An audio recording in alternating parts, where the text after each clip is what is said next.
It's magic.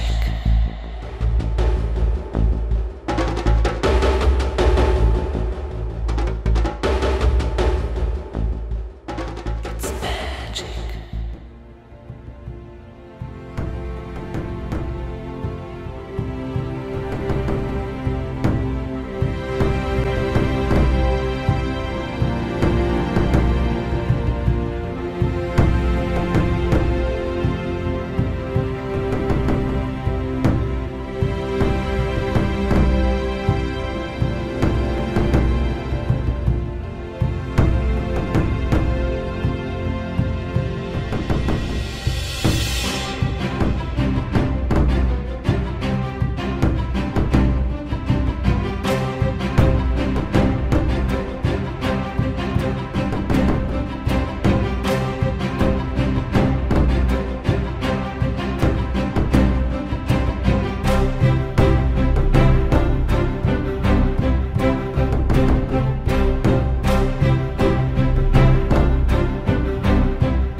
Meu otimismo está baseado na certeza de que esta civilização vai desmoronar. Meu pessimismo em tudo aquilo que ela faz para arrastar-nos em sua queda.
Que época terrível esta, onde idiotas dirigem cegos. William Shakespeare.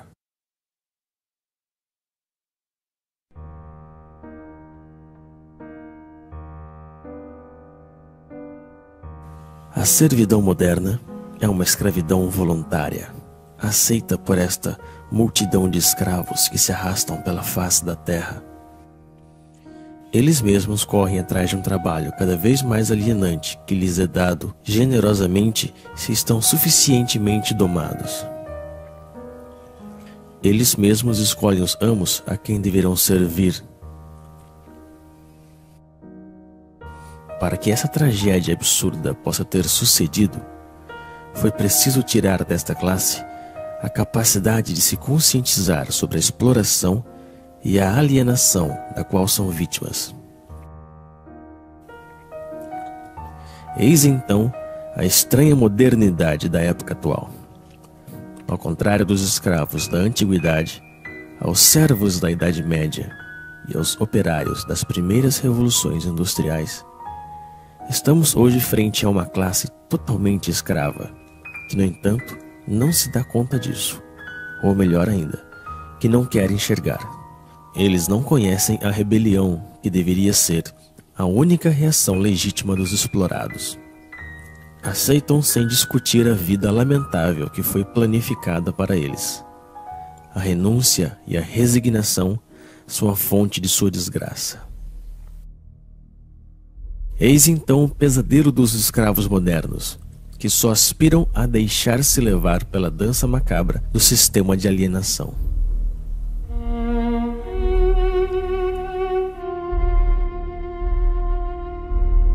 A opressão se moderniza, estendendo por todas as partes as formas de mistificação que permitem ocultar nossa condição de escravos.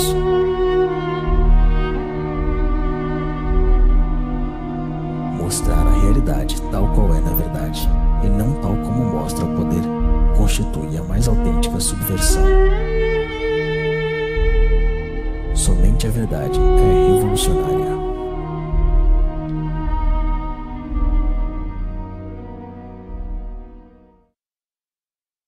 O urbanismo é a tomada do meio ambiente natural e humano pelo capitalismo, que, ao desenvolver-se em sua lógica de dominação absoluta, refaz a totalidade do espaço como seu próprio cenário. Guy Debord, A Sociedade do Espetáculo.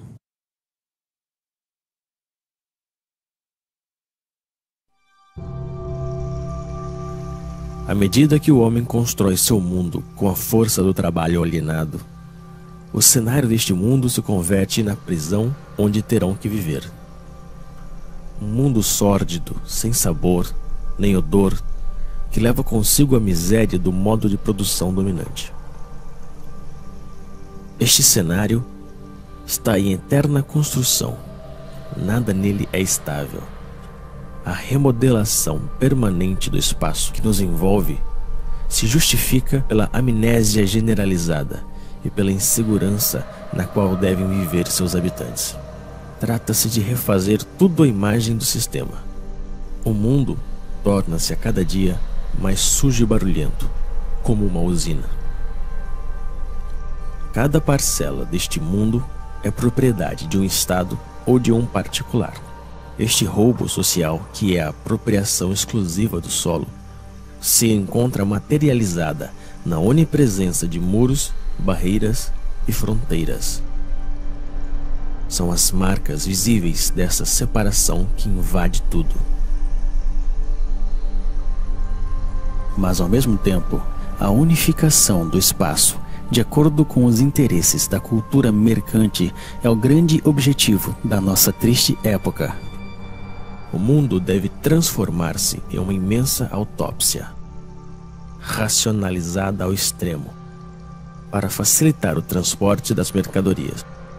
Todo obstáculo, natural ou humano, deve ser destruído.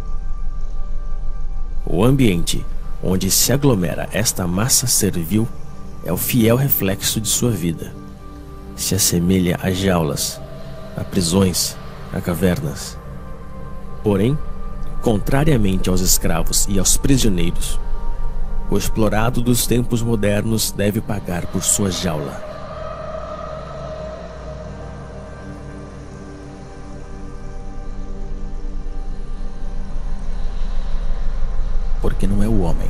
mas o mundo que se tornou uma normal. Anthony Artaud.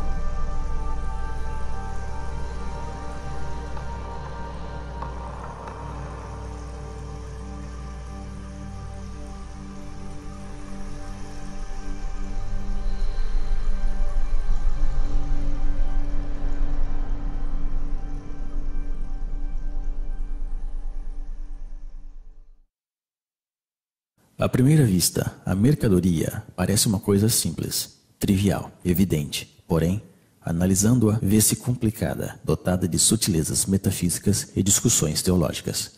O Capital, Karl Marx.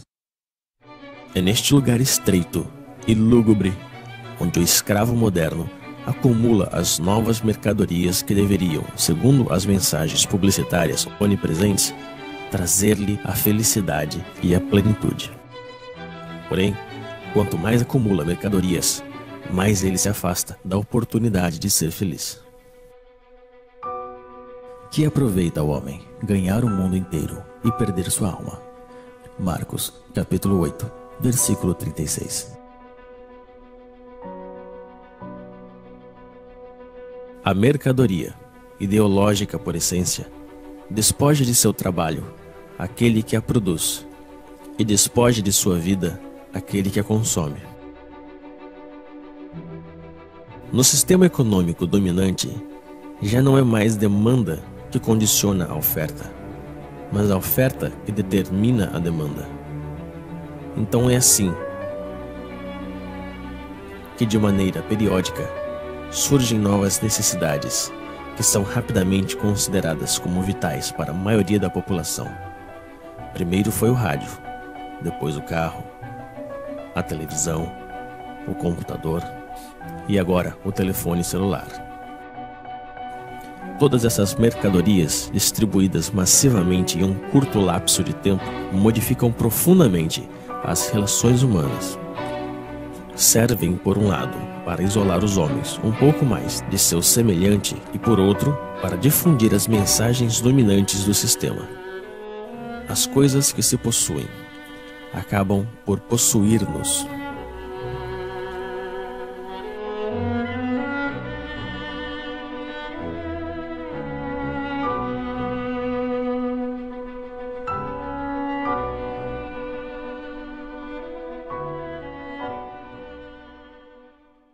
O que vem a ser alimento para um é veneno para outro.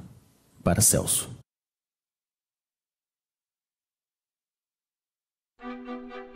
Porém, é quando se alimenta que o escravo moderno ilustra melhor o estado de decadência em que se encontra. Dispondo de um tempo cada vez mais limitado para preparar a comida que ingurgita, ele se vê obrigado a engolir rápido o que a indústria agroquímica produz. Errando pelos supermercados, à procura dos substitutos que a sociedade da falsa abundância consente em dar-lhe, só lhe resta a ilusão da escolha. A abundância dos produtos alimentícios apenas dissimula sua degradação e sua falsificação. Não são mais que organismos geneticamente modificados, uma mistura de colorantes e conservantes, de pesticidas, de hormônios e outras tantas invenções da modernidade.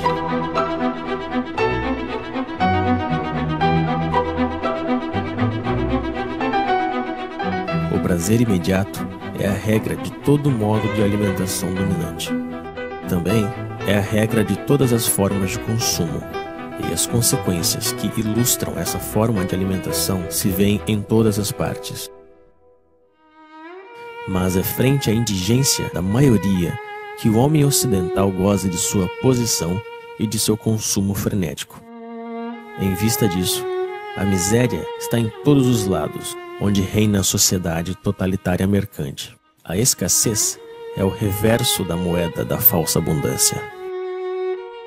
E num sistema que promove a desigualdade como critério de progresso, mesmo se a produção agroquímica é suficiente para alimentar a totalidade da população mundial, a fome nunca deverá desaparecer.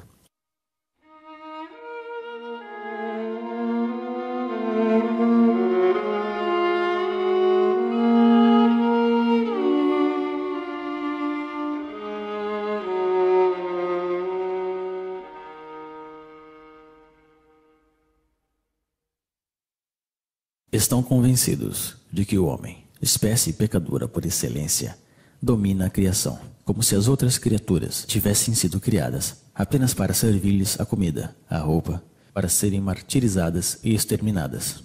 Isaac Bashevis Singer. A outra consequência da falsa abundância alimentícia é a generalização das usinas de concentração e exterminação massiva e bárbara das espécies que servem de alimento aos escravos. Esta é a real essência do modo de produção dominante. A vida e a humanidade não resistem ante o desejo de proveito de certos indivíduos.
Que triste é pensar que a natureza fala e que a espécie humana não a escuta. Victor Hugo. É a expoliação dos recursos do planeta, a abundante produção de energia ou de mercadorias, o lixo e os resíduos do consumo ostentoso hipotecam a possibilidade de sobrevivência de nossa Terra e das espécies que nela habitam. Porém, para deixar livre o curso ao capitalismo selvagem, o crescimento econômico nunca deve parar. É preciso produzir, produzir e reproduzir ainda mais. E são os mesmos poluidores que se apresentam hoje como salvadores potenciais do planeta. Esses imbecis da indústria do espetáculo, patrocinados pelas empresas multinacionais, tentam convencer-nos de que uma simples mudança em nossos hábitos seria suficiente para salvar o planeta de um desastre. E enquanto nos culpam, continuam poluindo sem cessar nosso meio ambiente e nosso espírito. Essas pobres teses pseudoecológicas são repetidas pelos políticos corruptos em seus slogans publicitários. Porém, nunca propõem uma mudança radical no sistema de produção. Trata-se, como sempre, de mudar alguns detalhes para que tudo fique como antes.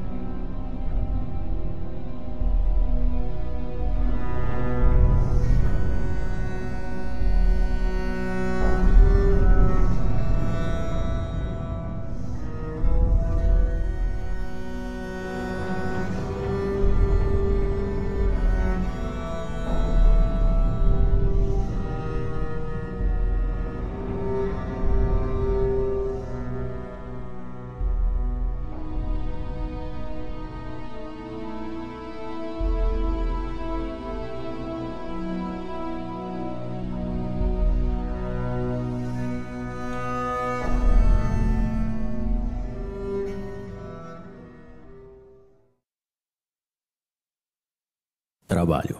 Do latim, tripalium, 3 paus, instrumento de tortura.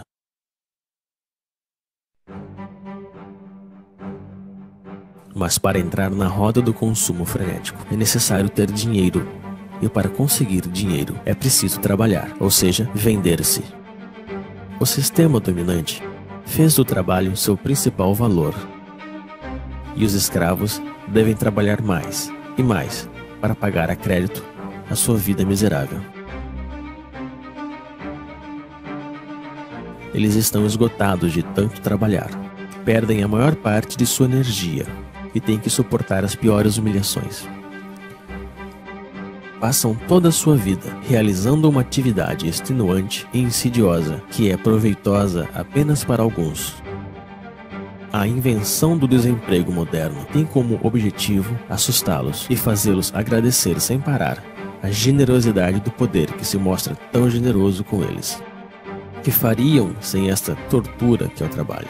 E são essas atividades alienantes que são apresentadas como libertadoras. Que mesquinhez e que miséria!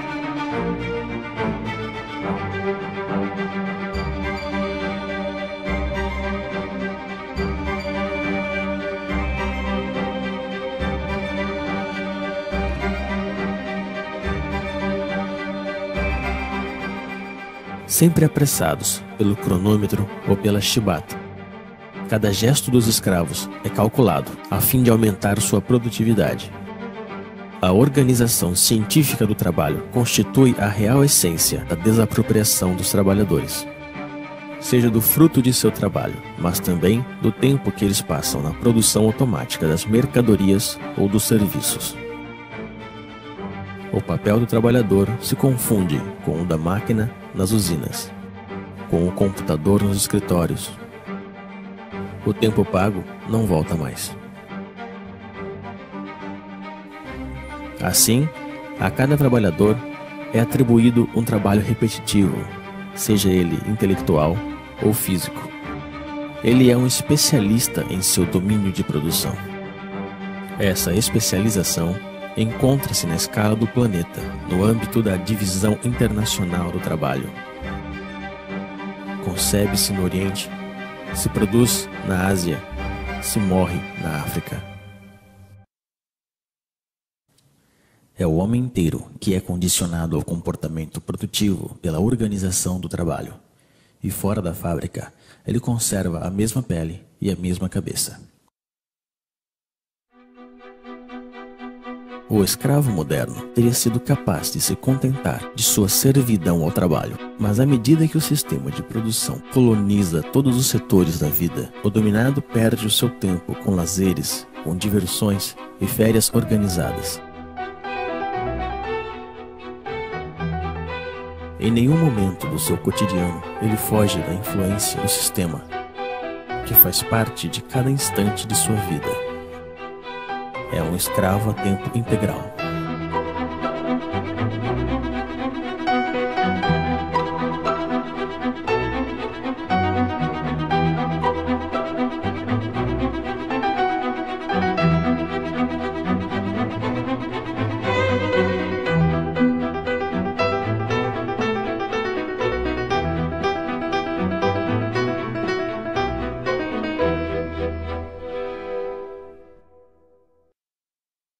A medicina faz-nos morrer mais.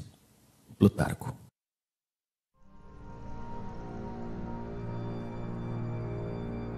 A origem dos males do escravo moderno está na degradação generalizada de seu ambiente, do ar que respira e da comida que ele consome. O estresse provocado pelas suas condições de trabalho e pelo conjunto de sua vida social.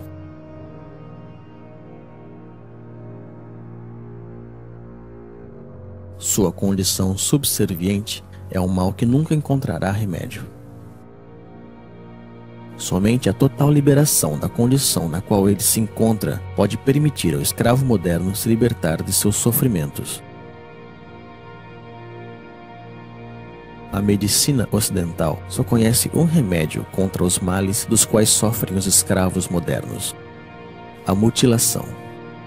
É a base de cirurgias, de antibióticos ou de quimioterapia que se trata aos pacientes da medicina mercantil. Nunca se trata a origem do mal, senão que as suas consequências. pelo motivo de que essa busca da origem do mal nos conduziria inevitavelmente à condenação fatal da organização social em toda a sua totalidade.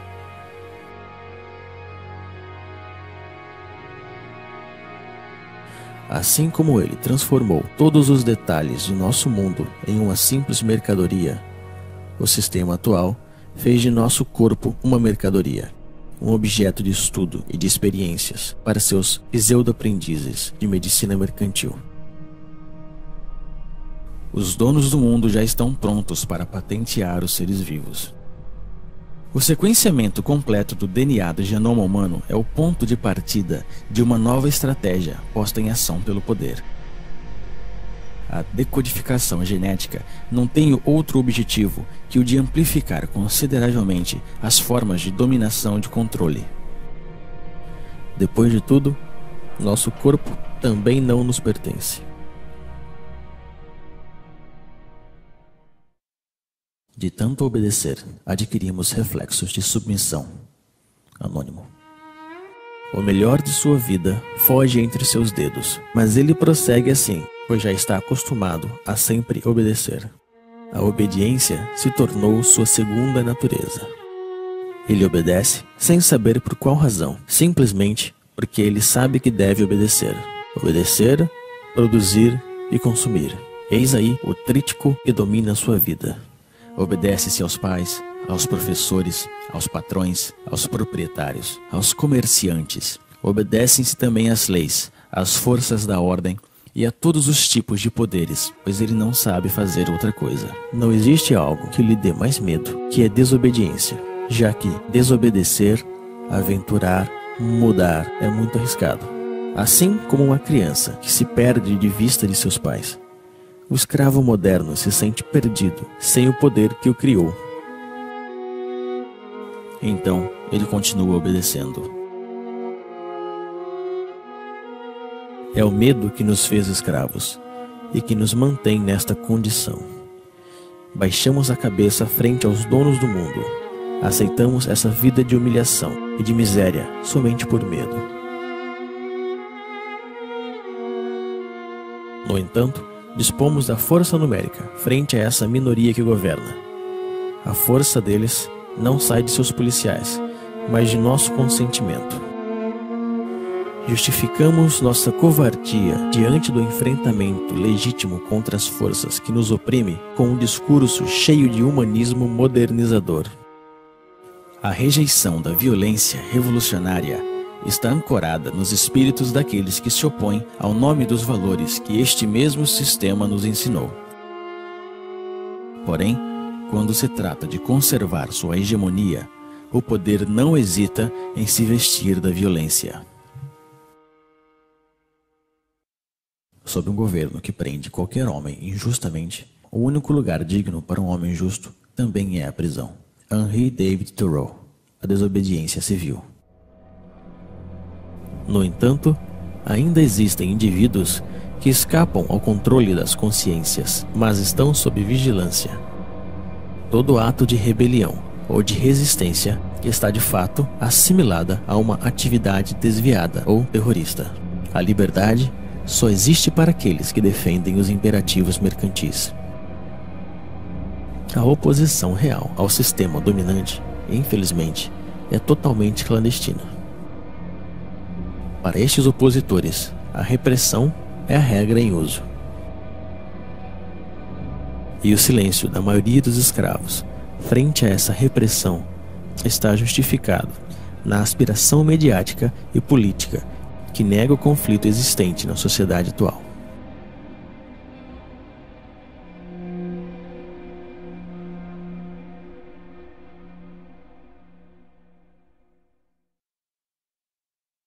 O que outrora se fazia por amor a Deus, hoje se faz por amor ao dinheiro, isto é, daquilo que hoje confere o sentimento de poder mais elevado e a boa consciência.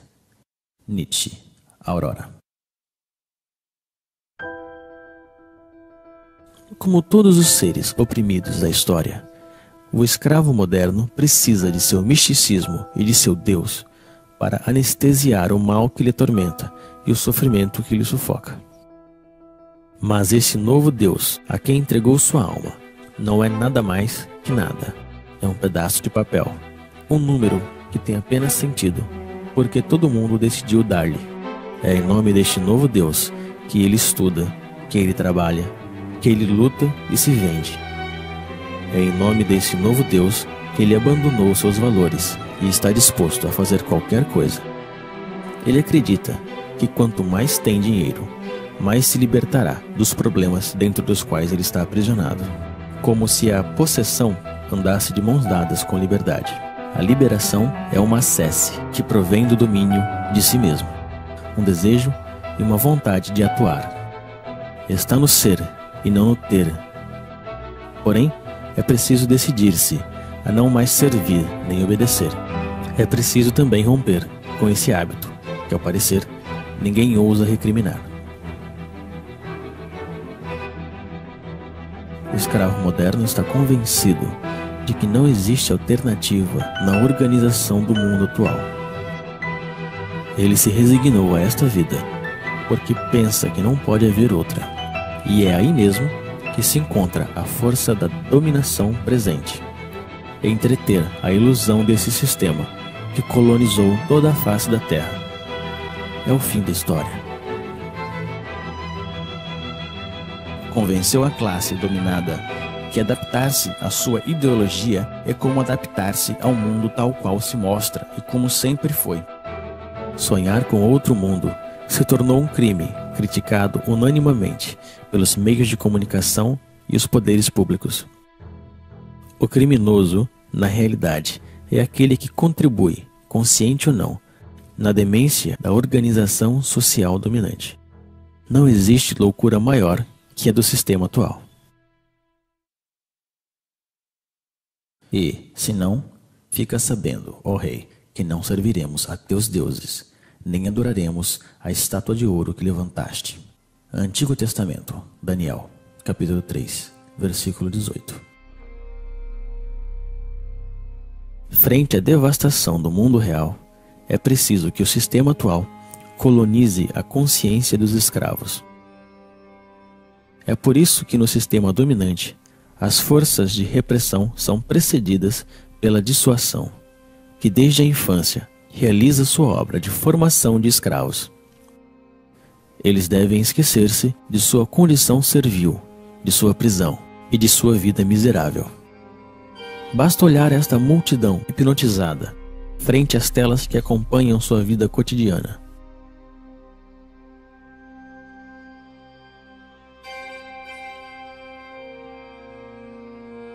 Eles enganam sua insatisfação permanente com o reflexo de uma vida sonhada, feita de dinheiro, de glória e aventura.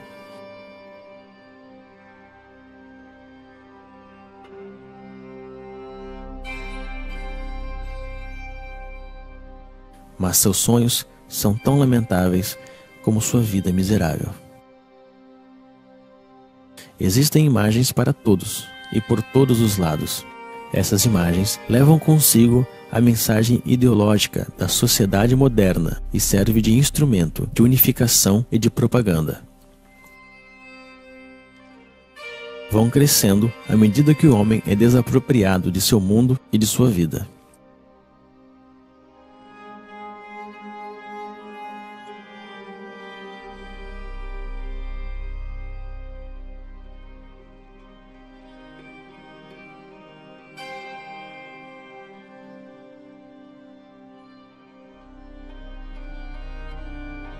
A criança é a primeira vítima dessas imagens, pois se trata de sufocar a liberdade desde o berço.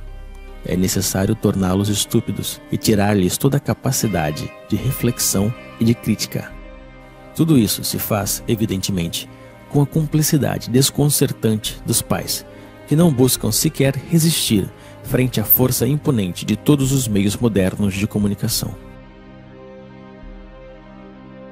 Eles mesmos compram todas as mercadorias necessárias para escravizar sua progenitura.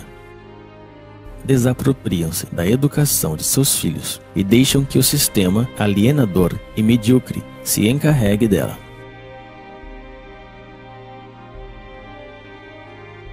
Existem imagens para todas as idades e para todas as classes sociais. Os escravos modernos confundem essas imagens com cultura e, às vezes, com arte. Recorrem seus instintos mais baixos para vender qualquer mercadoria. E é a mulher, duplamente escrava da sociedade atual, que paga o preço mais alto. Ela é apresentada como um simples objeto de consumo. A revolta também foi transformada em uma imagem que se vende para melhor destruir seu potencial subversivo. A imagem ainda é, até hoje, a forma de comunicação mais direta e mais eficaz. Ela cria modelos, aliena as massas, mente e promove frustrações. Difunde-se a ideologia mercantil pela imagem, pois o objetivo continua sendo o mesmo: vender. Modelos de vida ou produtos, comportamentos ou mercadorias. Vender é o único que importa. Estas pobres criaturas se divertem, mas esse divertimento só serve para distrair os mesmos do verdadeiro mal que lhes afeta. Deixaram que fizessem de suas vidas qualquer coisa e fingem sentir-se orgulhosos por isso. Tentam transmitir uma satisfação, mas ninguém acredita. Não conseguem enganar-se a si mesmos quando se deparam com o reflexo frio do espelho da vida. Assim, perdem tempo com estúpidos que lhes fazem rir e cantar, sonhar ou chorar.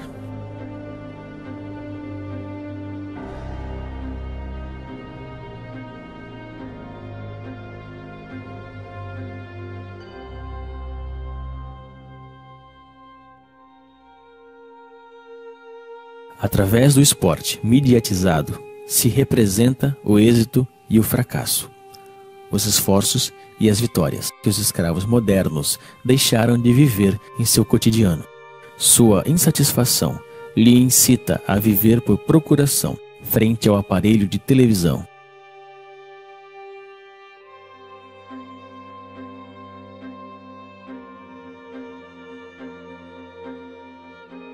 Assim, como os imperadores da Roma antiga compravam a submissão do povo com pão e jogos, hoje em dia é com diversões e consumo do vazio que se compra o silêncio dos escravos.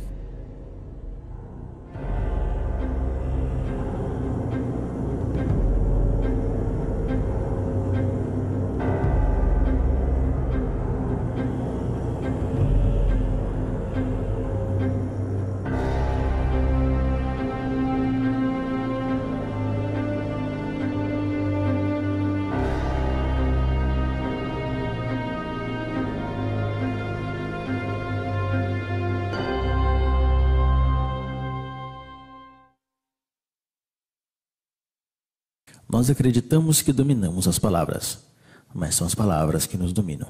Alan Ray. O controle das consciências passa essencialmente pela utilização viciada da linguagem utilizada pela classe economicamente e socialmente dominante. Sendo o detentor de todos os meios de comunicação, o poder difunde a ideologia mercantil através da definição petrificada, parcial e falsa que ele dá das palavras. As palavras são apresentadas como neutras e sua definição como evidente. Porém, estando sob controle do poder, a linguagem designa sempre algo muito diferente da vida real. É, antes de tudo, uma linguagem de resignação e impotência, a linguagem da aceitação passiva das coisas tais como são e tais como devem permanecer. As palavras trabalham por conta da organização dominante da vida, e o fato mesmo de utilizar a linguagem do poder nos condena à impotência. O problema da linguagem está no centro da luta pela emancipação humana. Não é uma forma de dominação que se junta às outras, mas o coração do mesmo projeto de submissão do sistema mercantil totalitário.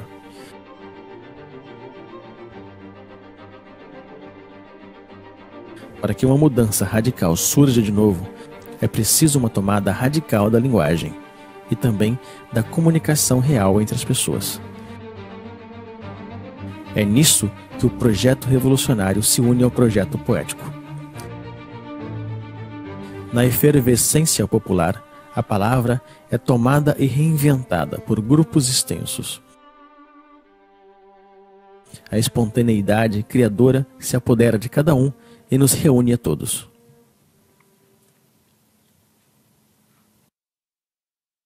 Votar é abdicar.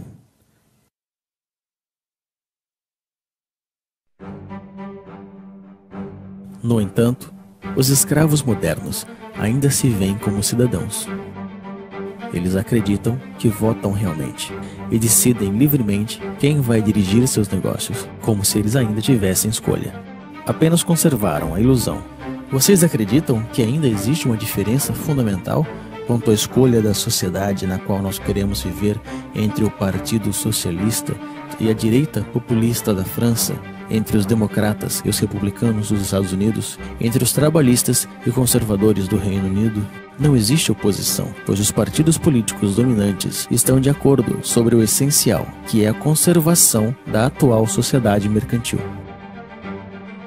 Não existem partidos políticos susceptíveis de chegar ao poder que duvidem do dogma do mercado. E são com esses partidos que a cumplicidade mediática monopoliza as aparências. Discutem por pequenos detalhes, esperando que tudo fique onde está. Brigam por saber quem ocupará os lugares oferecidos pelo parlamentarismo mercantil. Estas estúpidas briguinhas são difundidas pelos meios na intenção de ocultar um verdadeiro debate sobre a escolha da sociedade na qual desejamos viver. A aparência e a futilidade dominam profundamente o afronto e as ideias. Tudo isso não se parece, nem de perto e nem de longe, a uma democracia. A democracia real se define primeiro e antes de tudo pela participação massiva dos cidadãos na gestão dos interesses da cidade. Ela é direta e participativa e encontra sua maior expressão na Assembleia Popular e no diálogo permanente sobre a organização da vida comum. A forma representativa e parlamentar que usurpam o nome da democracia limitam o poder dos cidadãos pelo simples direito ao voto, ou seja, a nada. Tão real que não existe diferença entre o cinza claro e o cinza escuro. As cadeiras do parlamento estão ocupadas pela imensa maioria da classe econômica dominante, seja ela de direita ou da pretendida esquerda social-democrática. O poder não é para ser conquistado, ele tem que ser destruído. O poder é tirano por natureza, seja ele exercido por um rei, por um ditador ou um presidente eleito. A única diferença na democracia parlamentar é que os escravos têm a ilusão que podem escolher eles mesmos os mestres que eles deverão servir. O direito ao voto fez dos mesmos cúmplices da tirania esmagadora. Eles não são escravos porque existem amos, senão que existem amos porque decidiram permanecerem escravos. A natureza não criou amos nem escravos. Eu não quero dar nem receber leis. Denis Diderot. O sistema dominante se define então pela onipresença de sua ideologia mercante. Ela ocupa, ao mesmo tempo, todo o espaço e todos os setores da vida. Ela não diz nada mais que produza, venda, consuma, acumula. Ela reduziu todas as relações humanas em relações mercantes e considera nosso planeta como uma simples mercadoria. O dever que nos impõe é o trabalho servil. O único direito que ele reconhece é o direito da propriedade privada. O único Deus que ele adora é o dinheiro. O monopólio da aparência é total. Somente aparecem os homens e os discursos favoráveis na ideologia dominante. A crítica deste mundo está afogada no mar midiático que determina o que é bem ou mal e o que se pode ver ou não.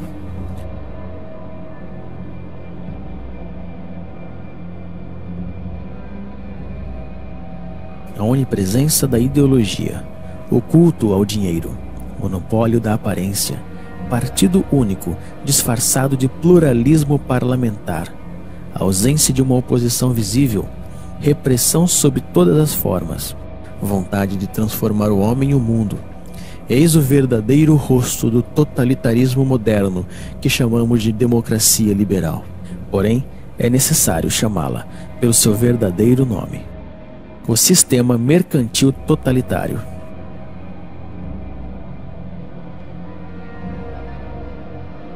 O homem, a sociedade e o conjunto de nosso planeta estão a serviço desta ideologia.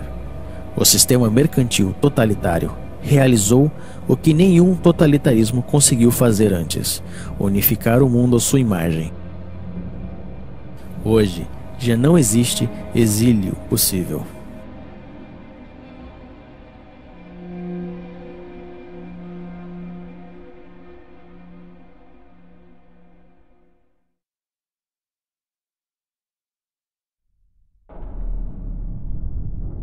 À medida que a opressão se estende por todos os setores da vida, a revolta toma aspecto de uma guerra social. Os motins renascem e anunciam a futura revolução.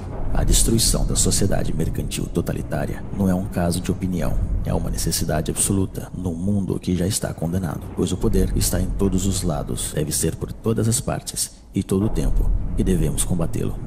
A reinvenção da linguagem, o transtorno permanente da vida cotidiana, a desobediência e a resistência são as palavras mágicas da revolta contra a ordem estabelecida.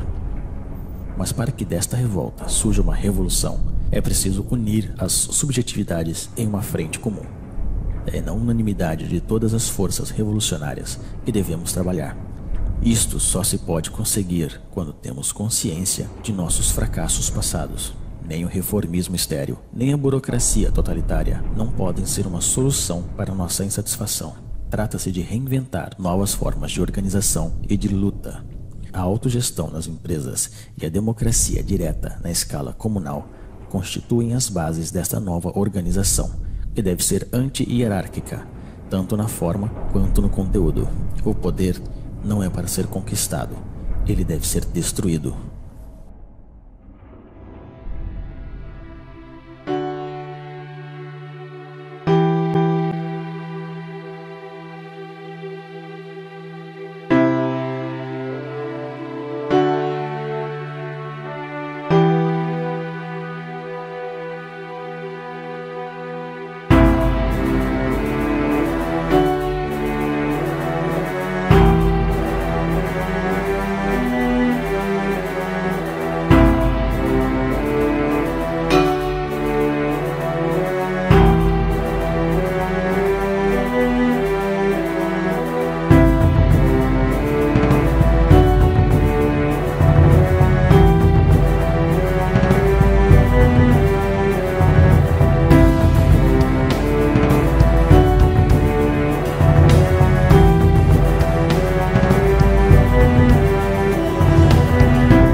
Cavalheiros, a vida é muito curta. Se nós vivemos, vivemos para andar sobre as cabeças dos reis. William Shakespeare, Henrique IV. Jean-François Briand. Tradução: Elisa de Arbênia Quadros. Dublagem: Rodrigo Nishino.